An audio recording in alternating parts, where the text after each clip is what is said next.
So when you see this smiling red and yellow bee, what do you think of? For a lot of people, it's so much more than just a fast food mascot. I mean, we're talking about a symbol of national pride, a real taste of home, and it's this incredible story of a local underdog that took on the world's biggest brands and actually won. All right, let's get into it. To really get the power of Jollibee, you've got to understand what it represents. For millions of Filipinos living all over the world, it's just not about the food. It goes way deeper. It's this powerful emotional connection to family, to their childhood, and to a home that might be thousands of miles away. So that's what we're going to dig into. What is it about this brand that inspires such incredible loyalty? What makes Jollibee feel so much like home? Okay, and here's something that's really fascinating. The role it plays for the diaspora. Think about it for a second. For second or even third generation immigrants who might feel kind of disconnected from their heritage, right? A trip to Jollibee, well, it's way more than just a meal.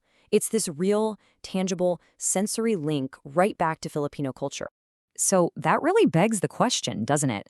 How on earth did a fast food chain become this massive cultural touchstone?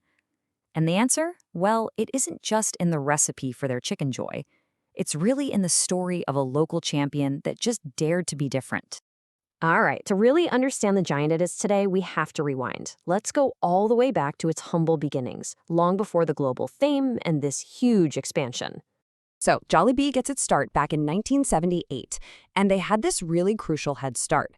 It actually began as a small ice cream parlor that started serving hot meals, and for a few years, they were able to grab some prime locations and build up this super loyal local customer base. Everything was going great, they were growing steadily, but then, 1981, everything changed. A global giant was about to land right on its home turf, and that set the stage for one of the greatest David versus Goliath stories in the history of fast food. And this is the moment of truth in the story. This is where a beloved local favorite had to go head-to-head with the undisputed king of fast food. Yep, the Golden Arches were coming. We're talking about the biggest, most recognized fast food brand on the entire planet. So when McDonald's landed in the Philippines, everyone knew the playbook. They had a globally proven model, huge marketing power, and brand recognition that was just off the charts. Seriously, most analysts thought it was game over for the little local bee. But here's the thing. Jollibee didn't just try to compete. It completely outmaneuvered the giant. And you can see exactly how they did it right here. Instead of just copying the American model, Jollibee leaned hard into its local identity. So while McDonald's was offering its standard global menu, Jollibee was serving up flavors Filipinos knew and loved. Like sweet-style spaghetti and chicken joy with a side of rice. They tapped into something McDonald's just couldn't touch, national pride. And this all came down to their secret weapon, what they called the 5 Fs. This wasn't just some business plan, it was a total reflection of Filipino culture. First, flavor. They tailored everything to the panlasang Pinoy, or the Filipino palate, which loves those sweeter, more savory tastes. Then, family. This was huge. It tapped right into the culture's deep, close-knit family values, making Jollibee the go-to spot for any celebration. And of course, fun and friendliness, which perfectly mirrored the warm, hospitable nature of Filipinos. It was a strategy McDonald's just couldn't copy. And guess what? It worked. Big time. Jollibee didn't just survive, it thrived, and it became the #1 player in its own backyard. So, after winning the battle at home, Jollibee set its sights on an even bigger prize, the rest of the world. So the question becomes, how did this local champion turn into a global phenomenon?